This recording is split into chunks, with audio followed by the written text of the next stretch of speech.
Sweet recipe తయారు చేసే విధానం షేర్ చేస్తున్నానండి. పెసరపప్పు హల్వా, దీని అశోక హల్వా అని కూడా అంటారు. ముందుగా కావాల్సిన ఐటమ్స్ అనేది చూసేద్దాము. మనం ఇవన్నీ కూడా ఏ కప్పుతో అయితే మీరు తీసుకుంటారో సేమ్ కప్పుతోనే అన్నీ కూడా తీసుకోండి. ఇక్కడ పెసరపప్పు అనేది ఒక హాఫ్ కప్పు తీసుకుంటే హాఫ్ కప్ అనేది నెయ్యి తీసుకోవాలి. అలాగే మనం రెగ్యులర్గా యూజ్ చేసుకునే స్పూన్తోనే 2 టేబుల్ స్పూను గోధుమ పిండి. ఈ గోధుమ పిండి బదులు మీరు మైదా పిండి కూడా తీసుకోవచ్చు, బాగుంటుంది. అలాగే ఇక్కడ 1 కప్ అనేది షుగరు. ఈ షుగర్ ప్లేస్లో బెల్లం కూడా యూజ్ చేసుకోవచ్చు అండి. కావాలంటే జీడిపప్పు, ఇలాచి పౌడరు, ఇంట్లో వేయడానికి కలరు, రెడ్ కలరు. ఈ హాఫ్ కప్ అనేది పెసరపప్పు కుక్కర్లో వేసేస్తున్నాను. 3-4 టైమ్స్ వరకు కూడా బాగా క్లీన్ చేసుకోవాలి. ఇలా 3-4 టైమ్స్ వరకు కూడా బాగా క్లీన్ చేసుకున్న ఈ పెసరపప్పులో మనం ఏ కప్పుతో అయితే మనం పెసరపప్పు తీసుకున్నామో సేమ్ కప్పుతోనే 2 కప్స్ అనేది వాటర్ యాడ్ చేస్తున్నాను. మూత పెట్టేసుకొని స్టవ్ మీద పెట్టి 4 విజిల్స్ వచ్చే వరకు కూడా కుక్ చేసుకోవాలి. ఇలాగా కొద్దిగా బాగా చల్లారిపోయిన తర్వాత బాగా మెత్తగా చేసుకోవాలి. వేడి మీద అనేది తిప్పద్దు. గట్టిగా వాటర్ యాడ్ చేసుకొని ఈ విధంగా మెత్తగా చేసుకోండి. గట్టిగా ఉంటుంది బాగా. పెసరపప్పు హల్వా తయారు చేసుకోవడానికి ముందుగా ఇప్పుడు మనం హాఫ్ కప్ అనేది నెయ్యి తీసుకున్నాం కదండి. ఈ నెయ్యిలో ఒక 1 టేబుల్ స్పూన్ అనేది నెయ్యి వేస్తున్నాను. ఈ నెయ్యిలో బాగా మెల్ట్ అయిపోయిన వెంటనే కూడా దీంట్లో ముందుగా మనం ఈ జీడిపప్పులు వేయించేసుకుందాం.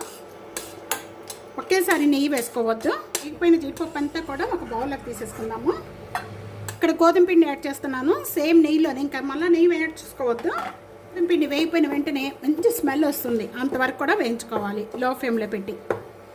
ఇలా గోధుమ పిండి బాగా వేగిపోయి మంచి స్మెల్ వస్తూ ఉంటుంది. ఆ టైంలో ఇప్పుడు ముందుగా మనం మిక్సీ జార్ పట్టుకున్న అంతా కూడా ఇప్పుడు దీంట్లో వేసేసుకోవాలి. పెసరపప్పు అంతా కూడా దీంట్లో యాడ్ చేసిన వెంటనే కూడా మొత్తం కూడా ఇలా కలుపుకుంటూ కూడా ఇప్పుడు ముందుగా ఇదంతా కూడా లో ఫ్లేమ్లో పెట్టుకోవాలండి. లో ఫ్లేమ్లో పెట్టుకొని చేసుకోవాలి. అలాగే ఇప్పుడు మిగతా నెయ్యి ఉంది కదా, ఈ నెయ్యిని ఒక్కొక్క టేబుల్ స్పూన్ వేసుకుంటూ కూడా కలుపుతూ కుక్ చేసుకోవాలి. ఇది టైట్ అవుతూ ఉంటుందండి. ఇలా కలుపుతూ ఉండగానే అలాంటప్పుడు మనం ఇక్కడ 1 టేబుల్ స్పూన్ మళ్ళీ నెయ్యి వేసుకోవాలి. కొద్దిగా టైట్ అయిపోయిన వెంటనే ఇలాచి పౌడర్ వేసేసుకుందాం. కొద్దిగా కలరు, 1 కప్ అనేది షుగరు. ఇవన్నీ యాడ్ చేసిన వెంటనే కూడా ఒకసారి ఇదంతా కూడా బాగా కలుపుకుందాం. ఇలా కలుపుకుంటూ కూడా మనం నెయ్యి హాఫ్ కప్పు తీసుకున్నాము. హాఫ్ కప్పు నెయ్యి అంతా కూడా కరెక్ట్గా సరిపోతుంది. ఇక 1 టేబుల్ స్పూన్ వేసుకుంటూ కూడా కలుపుకుంటూ ఉండాలి.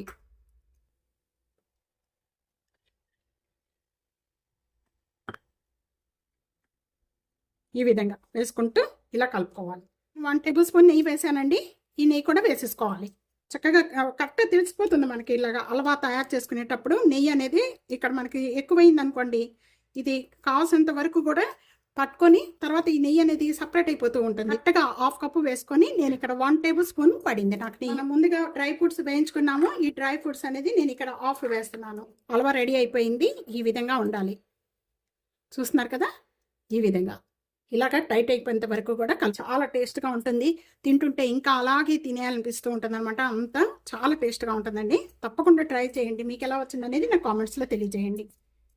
ఇదే కొలతలతో ఇదే విధంగా ట్రై చేయండి. ఒక కొద్దిగా నెయ్యి వేసేసుకొని ఈ విధంగా మొత్తం కూడా స్ప్రెడ్ చేసేయండి. ఫస్ట్ ఇలా స్ప్రెడ్ చేసిన వెంటనే కూడా ఇప్పుడు మనం వేయించుకున్న జీడిపప్పులు అనేది హాఫ్ తీసుకున్నాము. ఇలాగా కొద్దిగా కింద ఇలా వేసేయండి. హల్వా అంతా కూడా ఇప్పుడు దీంట్లో వేసేసుకోండి. ఫ్రెండ్స్ ఇదిగోండి, ఇలా ఇప్పుడు మనం ప్లేట్లో వేసేసుకుందాం.